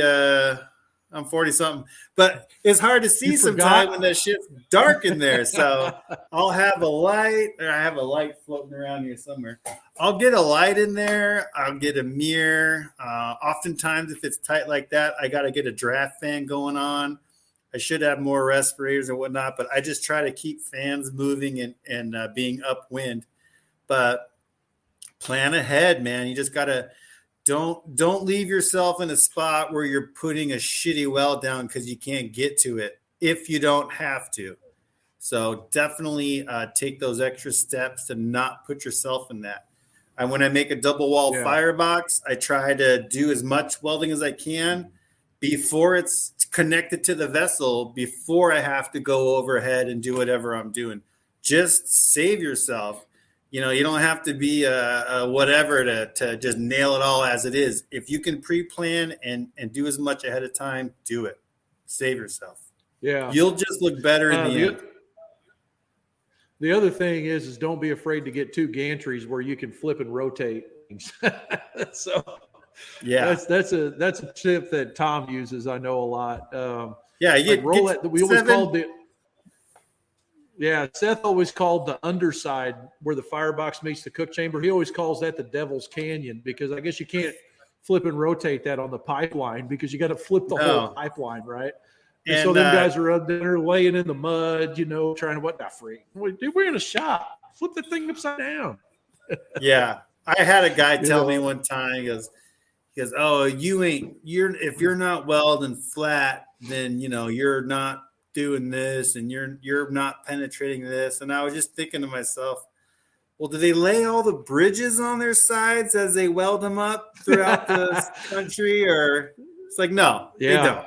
So once again, saying, you know, oh, this is the only way and this is shut up. There's a different way to do it, and it's not your way, but it's still an efficient way to get it done. Oh, here's a good one here. That's a good question, Richard. Let's see here. We got this one here. So guys on Facebook, just so you know, there's some kind of a process. I don't even know what you got to do to make your name pop up. So I don't know who you are, but we'll ask it. What's the best way to cut down a smokestack that's too tall that is already welded on the smoker? So what I like to do is you can actually sleeve that thing with some real thin material if you got a plasma cutter. Like if you take a stick of you can use pretty much anything, but like a piece of, I don't know, like 20 gauge, something like that, 22 gauge, even sheet metal, like really thin material, and you have a drag tip for your plasma cutter. You can literally like put that thing around there, ratchet strap it tight. You can use that edge of that material as a guide. And as long as you go slow and you're real careful, you can line that long cylinder sleeve up to where the edge is perfect. It's almost like a pipe wrap at that point, but you can take that drag tip and run all the way around, take your time, you know, and what you want to do as you're cutting, at some point, the tree's going to try to fall. So take some little thin pieces of material, about 1/16 of an inch or 18 gauge, something like that, and just drive them in there as wedges, even use washers or something, drive them in there just to keep the thing from falling, you know, and then just kind of keep cutting around. And then once you get down to the last little bit there, have something to hold the stack up, assuming it's a 12-inch stack or something, you know, to hold that pipe from falling on you and then get it off of there. Also a Metabo or something. If you use a cutter disc for that, make sure you have something in there to keep the gap from the kerf, which is the material you're removing, from pinching the wheel. What do you think, Aaron? Well, there's different ways to take care of the task. Comes to mind on something circular like that would be like multiple hose clamps or one hose clamp. You can put those together, cinch them up, measure off the top so they're nice and even, and you can scribe your line and then go to town on the plasma, on the grinder. Sometimes on that stuff, if it's like, you know, leaning tower, you need to keep stiff, just leave that little chunk in there and get a majority of it cut, and then start isolating those little bit. Get one done, hold it, get the second one, hold it, maybe bend it away a little bit and get that final one. But grab somebody to help you. Don't think, don't put yourself in a pickle where you get yourself hurt, because then you're just going to get further behind. So play safe and just watch it.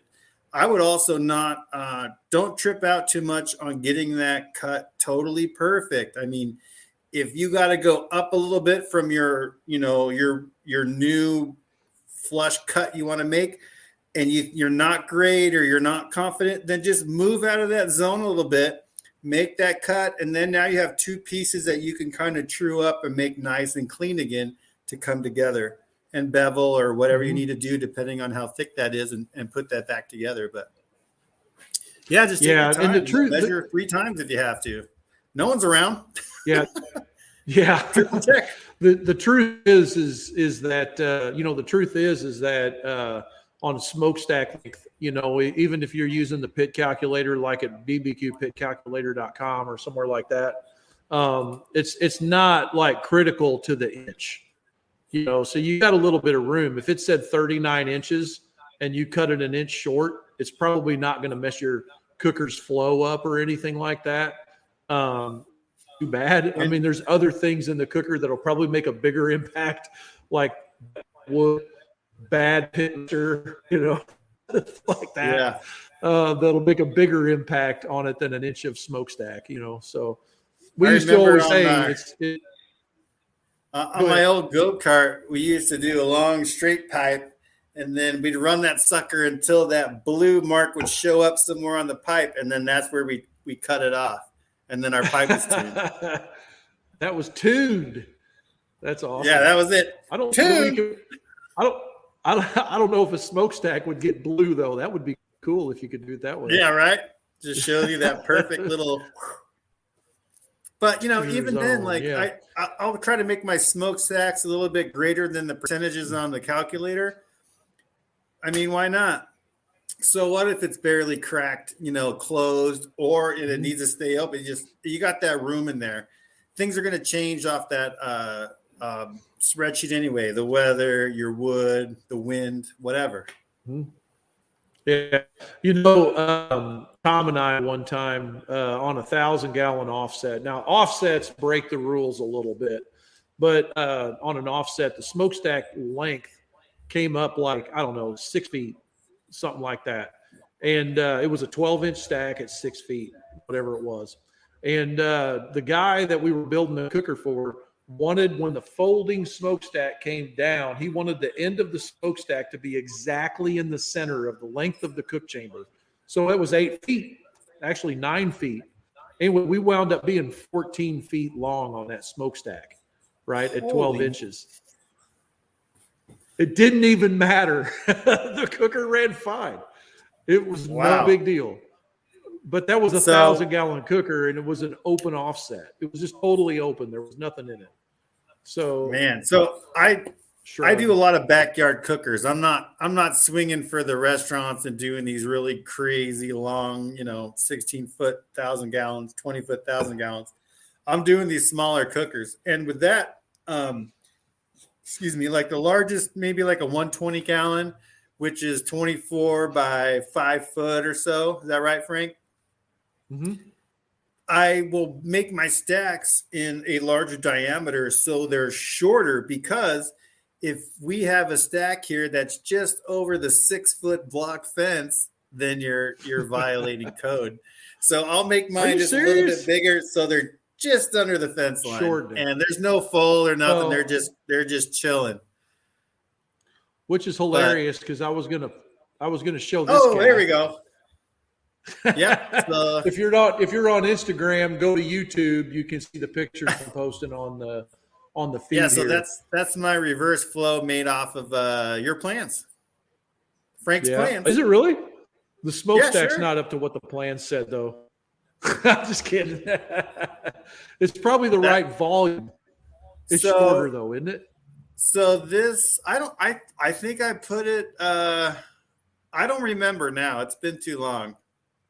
Oh, wait, I bet it's the right way because mine shows at the top. On the plans, it shows it at the top, but you bumped it down with that collector. Oh, okay. Yeah, I got you. Yeah. So it probably is. But tell me about that collector box there. So that collector that's you there is actually just, it's not as deep. So after the cylinder meets that collector, the floor of the collector it's not open all the way to the floor of that fire box. It's only down maybe 3 inches or so. And I just didn't, for whatever reason, as you start cooking these things, like Frank said, sometimes you get the plans and you're like, oh, it's right to the plans. And other times you're like, no, that's kind of within proportion. It'll be fine. It'll run how it runs and it's going to work.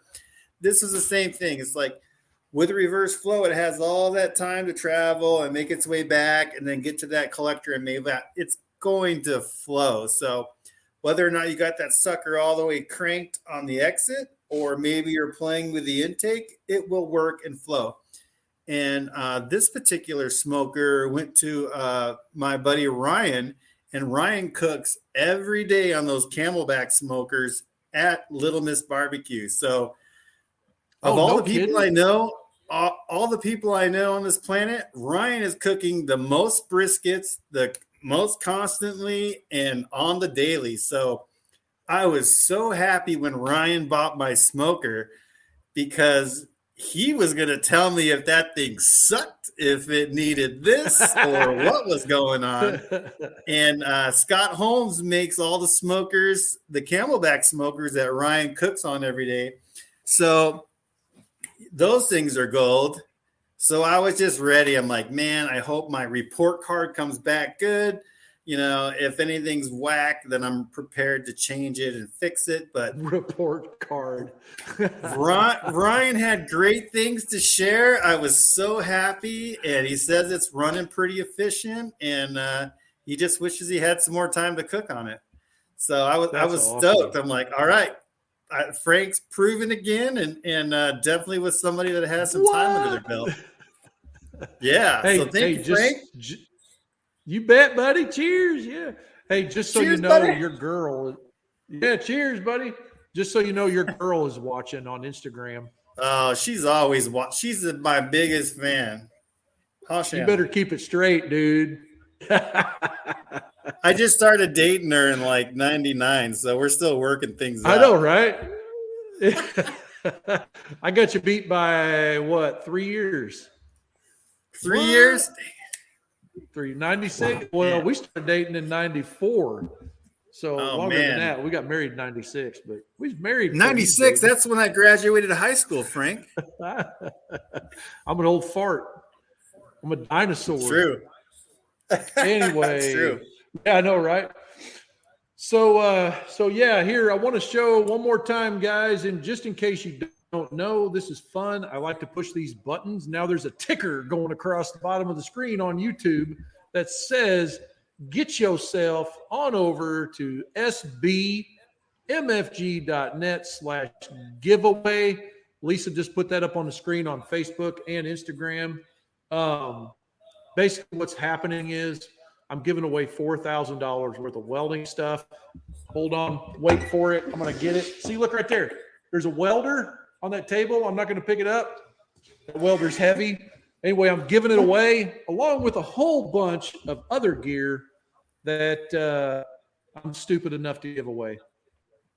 Let's see here. I want to try out that multi-use welder. I buy stuff and I give it away. I don't know. How do you get that thing off the screen there, girl? There we go. I got it. I think. Boom. There it goes. My wife is behind the scenes. She's actually that way about 4 miles at home running the feed. I appreciate her help tonight. And I'll shut this thing here off too because it's obnoxious as all get out. Anyway, I just want to give away a lot of stuff. It's fun.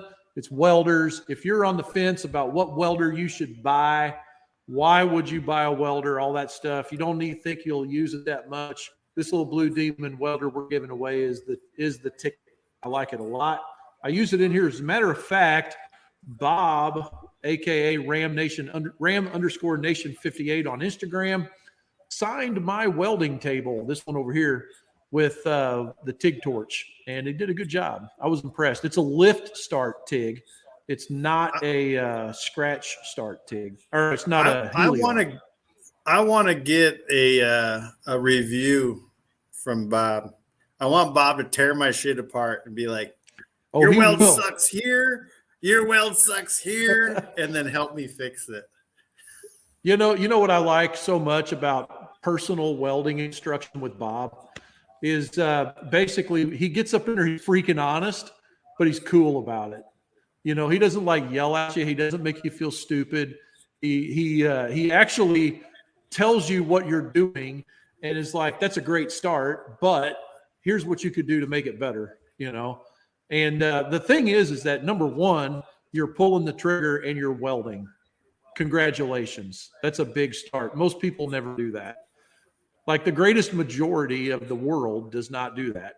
You made it this far. So now all you got to do is learn how to what to lean on, what not to lean on. Don't anchor your shoulders, whatever, or your elbows. Just get your phone. I wanted to have a challenge tonight.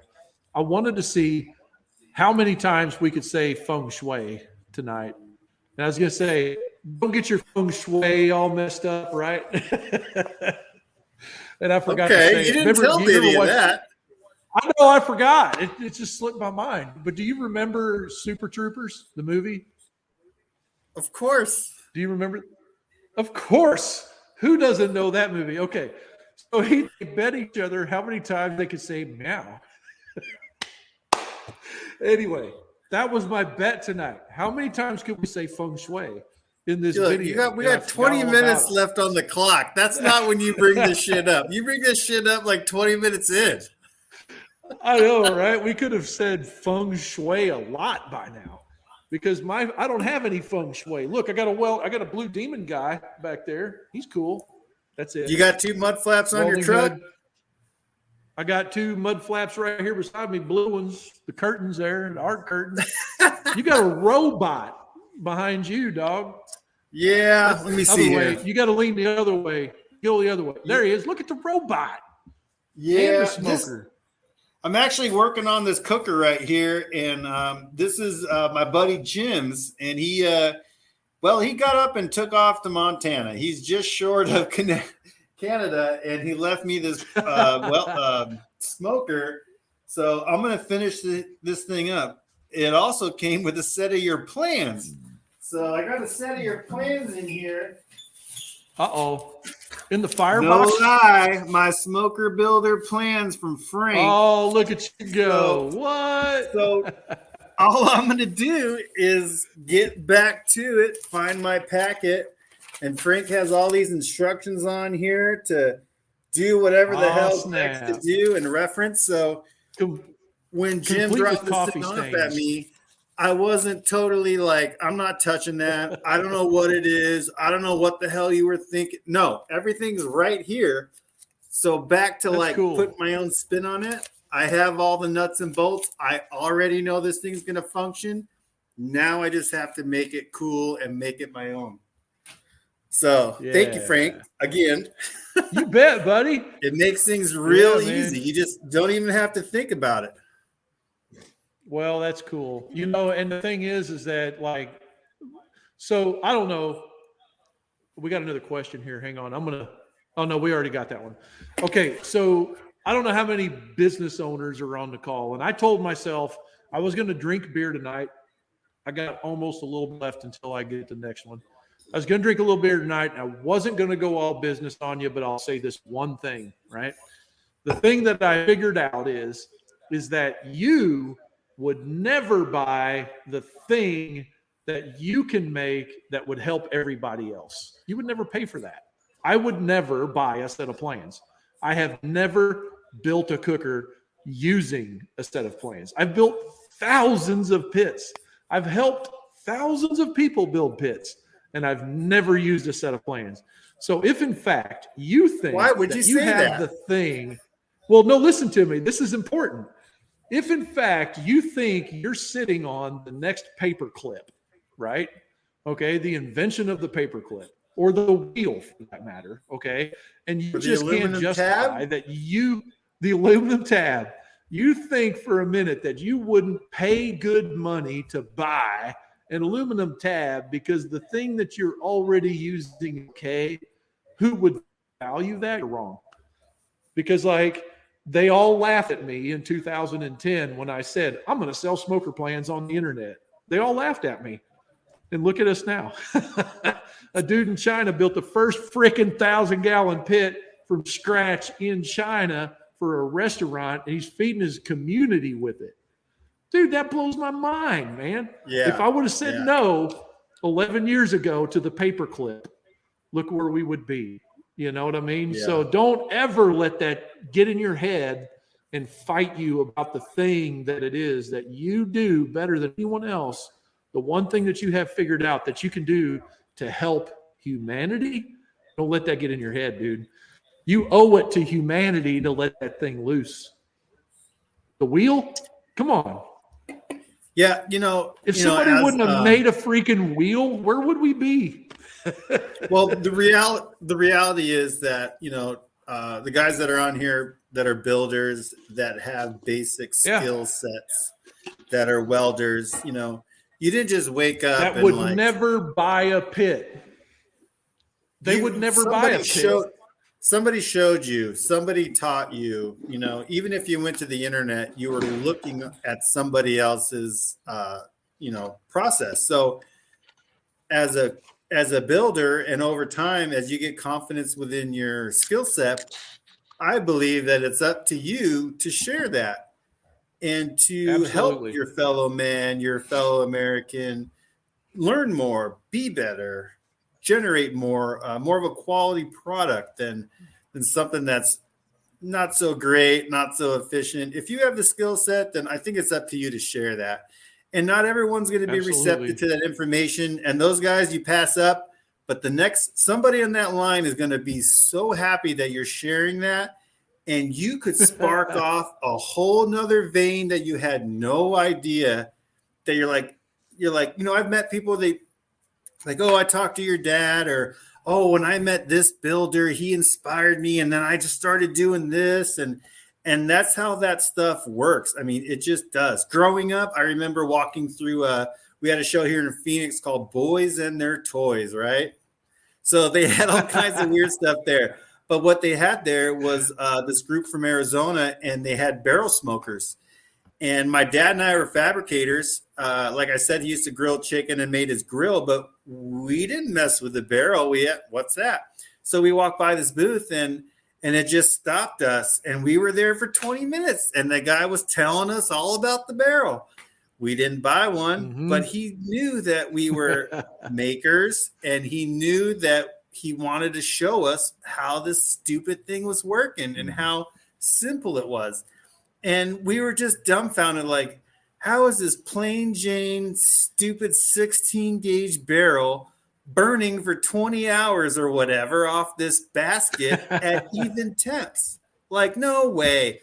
And it starts clicking in your mind, and you're like, oh, okay, well, this is obviously functioning, okay, what's it about? How? What's inside? What are the values, and you just want to know. Well, we wanted to know more about it. And that guy showed us, and we always love to share, love to just, hey, here's what I know, take it or leave it. And oftentimes, if you have a process that you're like really holding tight, like, I'm not going to tell anybody what I'm doing, this is just my thing. If I were to print that out and someone was able to read it line for line and try to carry out that task, they're not going to be you. They're not going to do the steps that you did. Even though they're doing the steps that you did, they're still singing their own song, and it's going to sound different than yours. So back to, not having this, this is the only way, this is the best thing. Just be open about it. Share. Hear what people have to say to you, because that's going to make you a better builder as you go down the road if you're open to listening to things. Yeah. And you may listen to a guy for 15 minutes and be like, this guy totally sucks, but he's still going to tell you all about his stuff, and you're going to learn more as you go. Oh man, you can win stuff right now. Hilarious. You can win stuff right now, dude. 30 days. No, 28 days. That's the beers talking. I can't win this thing, right? I'm out of it. Yeah, you can. Dude, I can? Listen, it is. Okay, let me tell you the truth here, okay? So I felt crazy and I wanted to see how far I could push things. And I'm always wanting, I'm never the guy that's going to go dabble and be like, hey, let's give away a hat. Let's give away, no. Give away $4,000 worth of stuff, right? Hats, freaking welders, why not, right? So what happened was when the Blue Demon MSTI 200A came out, I was in the midst of making this welding studio because I wanted to share what I knew with the world. And I happened to be with Bob, and Bob is just like a caged rat in his, he wants to get out and he wants to help everybody. Everybody loves Bob. Bob wants to get out and help people learn how to weld. He's been doing it in a college since who knows when, 1986. And he's just like, I want to travel and teach people how to weld and be Bob, and I want to help him do that, right? And so we made this welding studio together here, and we're doing weekend classes and stuff. And I'm just like, let's give away some classes. Blue Demon came out. They had the welder. They had the game changer. They had all this stuff. Brian's an awesome guy. I freaking never met anybody like him. He's not a new company. He's been around for 40 years. Wow. Blue Demon's been around for 40. I had no freaking idea, man. You never heard their name because they private label everything they make. His dad's been doing it since like 40 years. So Brian came out with that welder. I was like, dude, this is perfect for the DIY crowd. I just got to get this in some people's hands because like there's so many people that are out there that can't make up their mind what welder to use, what's a good machine, how can it get started. I don't know if I want a MIG machine, a TIG machine, a stick machine. Don't know if I want to weld flux core. I don't know what I want to do. Best of both worlds. And I was like, okay, Brian, I tell you what, I'm going to buy one for me and I'm going to buy one to give away. So I bought 2 machines back when they first came out, and that thing's been sitting on the shelf back here since what, October, I think, if Lisa could get in here and tell me. And I've been trying to get this giveaway thing going. Yeah, see, Trailer Trash Projects, he says he's never heard of Blue Demon, right? They've been around for 40 years, man. It's crazy. I haven't either, man. Yeah. I just haven't. But that doesn't mean anything. I mean, if they're rocking and rolling, let's do it. So my laptop, full disclosure, check it out, because I don't have no fancy studio equipment. My thing is being held up by this McMaster car catalog. Okay, this will freaking blow. You know what McMaster car is. So let me get it right. McMaster car episode number 113. They do a catalog every year. It's as thick as my face. Okay. This catalog. Now, this is crazy. It's everything you ever needed. If you need I buy plastic plugs off of there, oil infused washers off of there, latches off of there. They got a lot of the cool stuff. So the crazy thing is about McMaster Car is Blue Demon was the 3rd brand that McMaster Car sold. So McMaster Car went to Blue Demon, Brian's dad, and it's welding material sales online. And Brian told me this story. I hope I'm okay to tell it. But Brian's dad was approached by McMaster Car and said, hey, we need to sell a 3rd brand of welding wire. And we don't want it to be a brand X. We want it to be a legit brand. And what are you going to call it? Well, Brian's in Chicago, and their local sports team is the Blue Demons. And back in like 1990 something, he said, let's call it Blue Demons, Blue Demon. And so since the 90s, he's been selling Blue Demon wire through McMaster Car. And yeah, so just like right here, Western Blood, yeah, McMaster Car is like the Bible, man. When it comes to like parts and things or anything you need for any hardware, any craft or whatever it is, they got everything. And so they're a big monster that only fabricators really know about, or factories and things like that. They're up there with like a Granger supplier. Yeah. Yeah. They're like the Granger is the one that's out in front of everybody. And then McMaster Car is like the big 800-pound gorilla that's standing back laughing. The best part of Master Car is the cool plastic labeled bag, the yellow labeled bag that your shit comes in. So you open up your box and you're all, take out this Ziploc, and it's like, this is quality shit coming out of this bag. You know it. Yeah. So anyway, that's where Blue Demon got its start. And so years and years go by. Now Brian is Blue Demon. They had 5 facilities that were massive. They just consolidated everything at Chicago into an 80,000 square foot building. It's insane. Wow. And anyway, so now they're ready to like kill it. So Weld Porn, that's another one of their brands. Everybody's heard of Weld Porn. It's part of that. So this is a legit machine. Like this little welder here is not like just some Chinese made, freaking no name, whatever. It's a good welder. It's an inverter machine, So we're giving that machine away. I don't know that I can ship the welder outside of the U.S., Canada, and Caribbean. But anyway, we're still going to give it away. Everything else qualifies in the giveaway worldwide.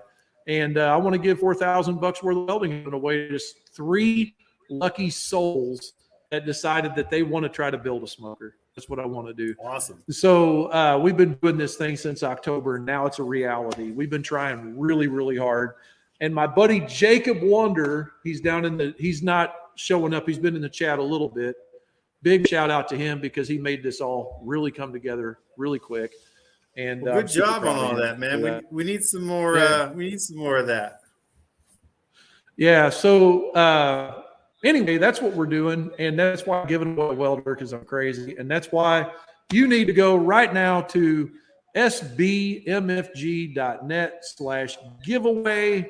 The link is in my boy's profile at Joe_SmokerBuilder on Instagram if you need it, and he may put it up here in a minute. Who knows? He's watching.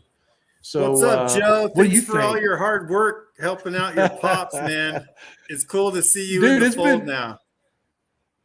Yeah, Lisa just put it up on the screen on Facebook, I believe. I don't know if it's showing up on YouTube. But anyway, guys, we just, my whole family's in on this deal. We freaking put our heart and soul into this thing. You get 1 free entry for free. Whenever you click on the button, you'll be taken to another page. You're given an opportunity to buy a set of gloves, no catches. It's just a regular, no different if you bought them from any other website. Game Changer gloves, you'll get 20 extra entries, and there's some stuff like that in there. So we really want to help everybody out and see what happens here. Aaron and I have had a freaking lot of fun in this barbecue pit building thing.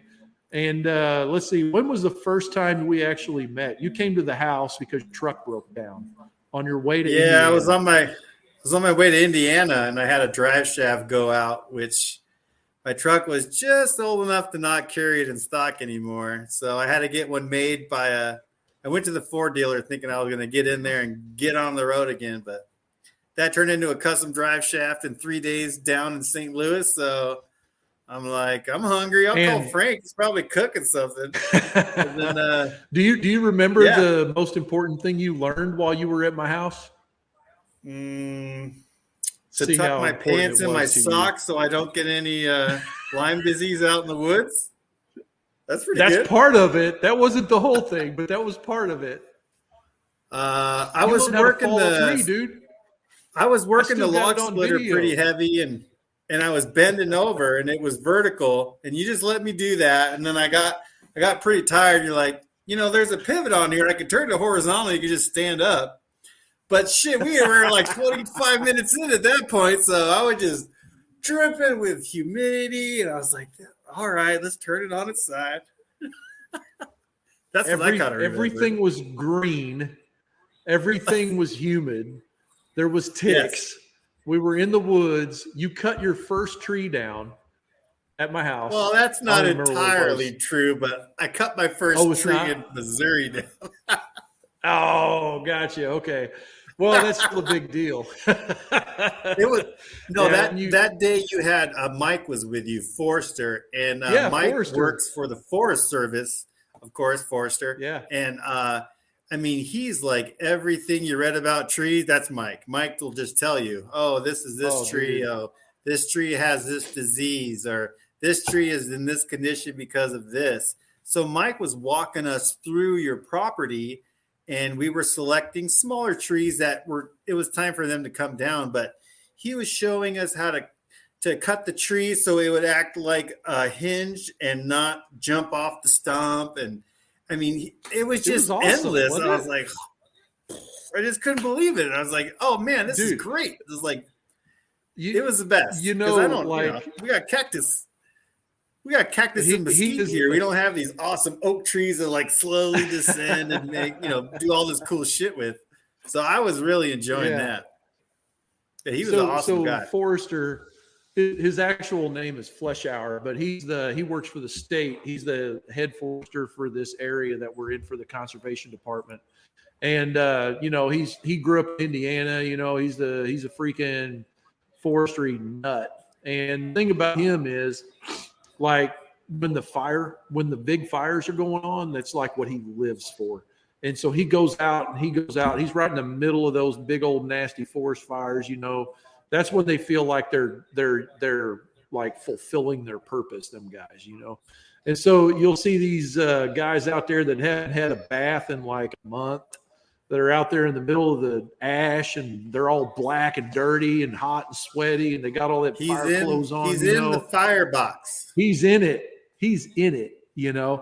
You got this old nasty old shitty tree that's all rotted out from the bottom to the top, and he calls it barber chair. That was hilarious because I had him cut a tree down for me here at the house that I thought was going to barber chair.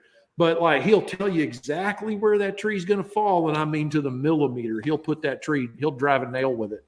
And it's just really cool to watch that all come together. That is so impressive to be standing just in an average, I'm just out in not deep forest, but you're just out amongst the trees.